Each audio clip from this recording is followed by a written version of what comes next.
Halo adik-adik, selamat pagi, selamat siang, ataupun selamat malam, tergantung kalian lagi dengerinnya kapan.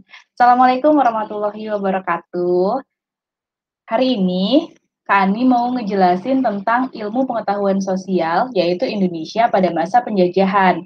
Nah, sebelum kita mulai videonya, ada baiknya kita berdoa terlebih dahulu. Berdoa dimulai. Selesai.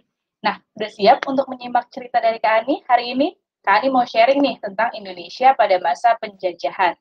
Oke?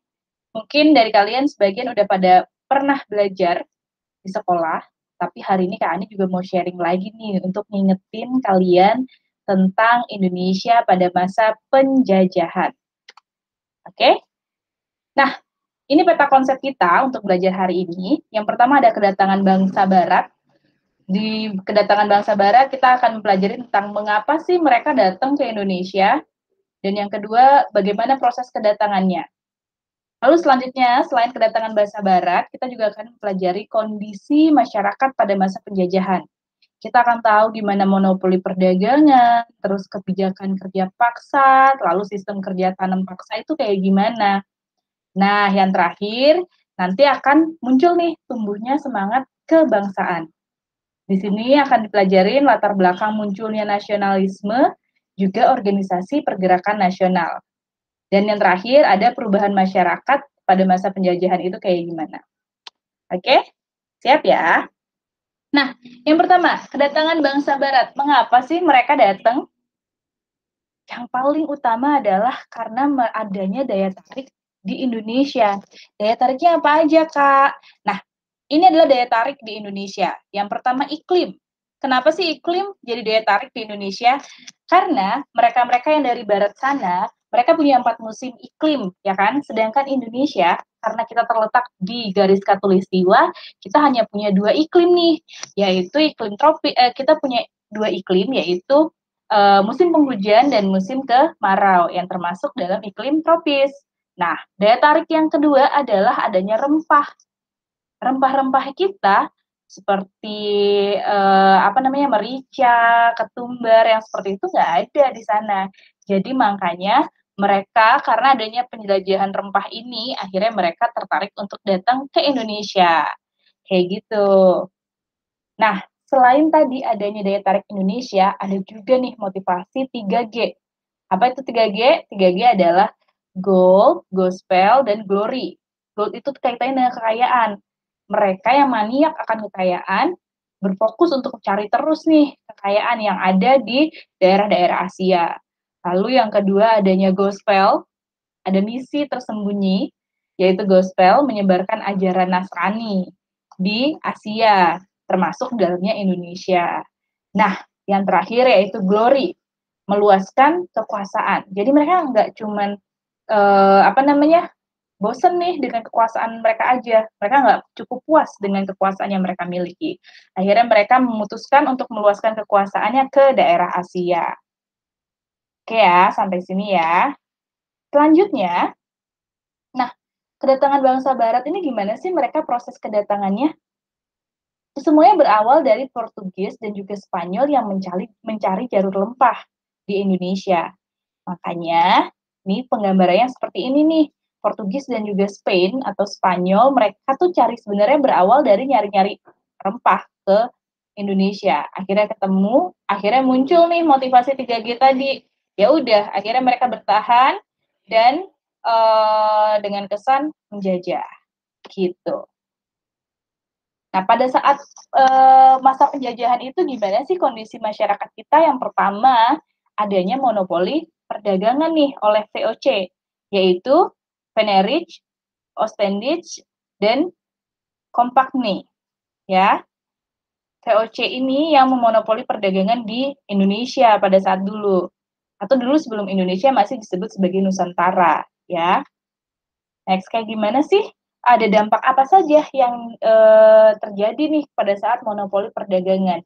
Kita mulai dari dampak yang positif dulu, oke? Karena nggak semua dampak itu selalu negatif ya. Jadi ada dampak yang positif. Yang pertama, bangsa asing atau Eropa, Asia, Timur Tengah yang melakukan kegiatan perdagangan di Nusantara itu, akibatnya aktivitas dagang kita ramai. Itu positif loh, karena pedagang pribumi kita memperoleh informasi nih hasil rempah-rempah yang laku di pasar internasional apa aja, kayak gitu. Selain itu, mereka juga lebih mengetahui tata cara perdagangan. Karena kan makin banyak nih ya bertukar bertukar informasi, bertukar apa data-data seperti itu. Nah, pedagang pribumi kita juga melakukan hubungan dengan bangsa lain. Di situ sebenarnya pedagang pribumi kita juga banyak sekali belajar.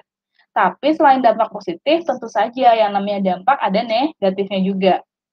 Yang pertama, rakyat kita harus menjual hasil rempah-rempah cuman kepada pihak VOC. Dan pendapatannya menurun banget karena harga ditentukan oleh VOC.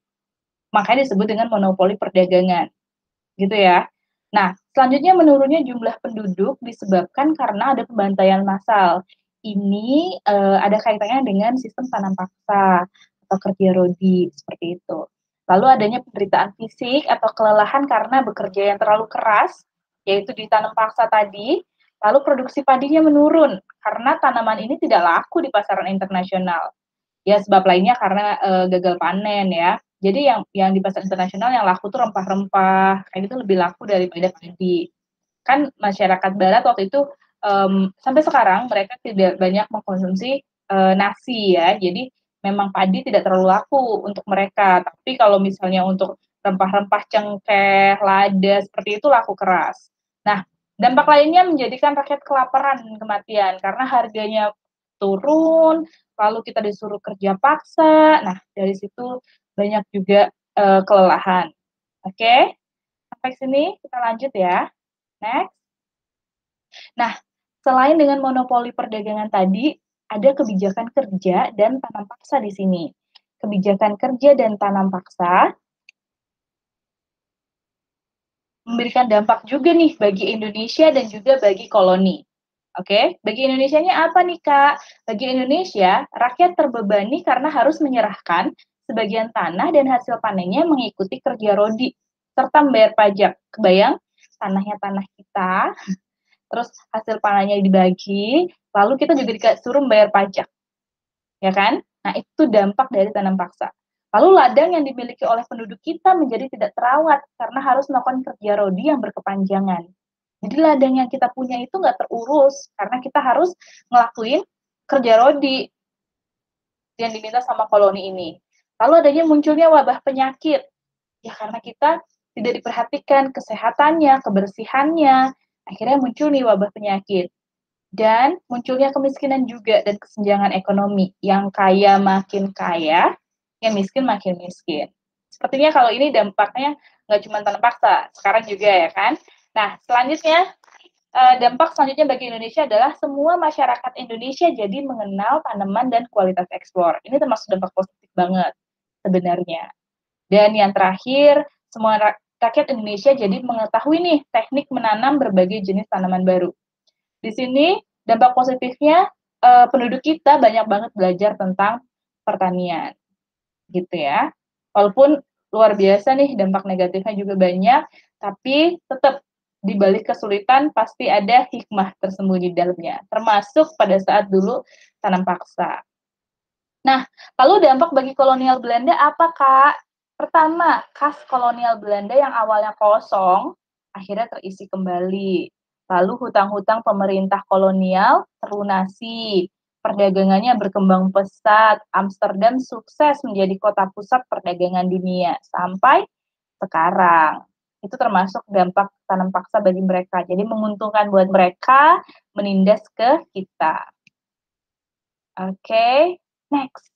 Karena adanya penjajahan, kita semakin terdidik, semakin banyak pengalaman, banyak belajar, akhirnya apa? Akhirnya muncullah semangat kebangsaan.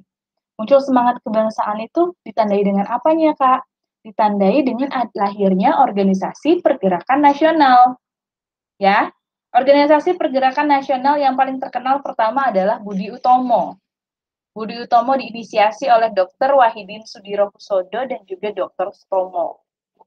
Ya, ini organisasi pemuda yang akhirnya menyuruh belajar, sebenarnya sama nih semuanya. Lalu ada Indische Party atau IP, ya. Di sini yang tokoh terkenalnya ada dari mereka juga Douwe Dekker, ada Dr. Cipto Mangunkusumo, dan Suwardi Surya Niningrat dari kita. Ini mereka juga sama nih, pergerakan-pergerakan nasional. Ini contohnya ada 4 yang Kak Ani masukin di sini. Lalu ada Taman Siswa, pergerakan tari Taman Siswa. Ini sama, pemuda-pemuda Indonesia akhirnya muncul nih semangat nasionalisme yang pengen bebas, pengen merdeka dari jajahan. Gitu deh ya. Dan yang terakhir adanya Sarekat Islam. Ini contoh-contoh pergerakan nasional. Ini muncul karena tadi kita adanya kerja paksa dan lain-lainnya. Akhirnya muncul nih semangat nasionalisme. Akhirnya muncullah organisasi-organisasi pergerakan nasional yang diinisiasi oleh para pemuda-pemuda Indonesia yang luar biasa.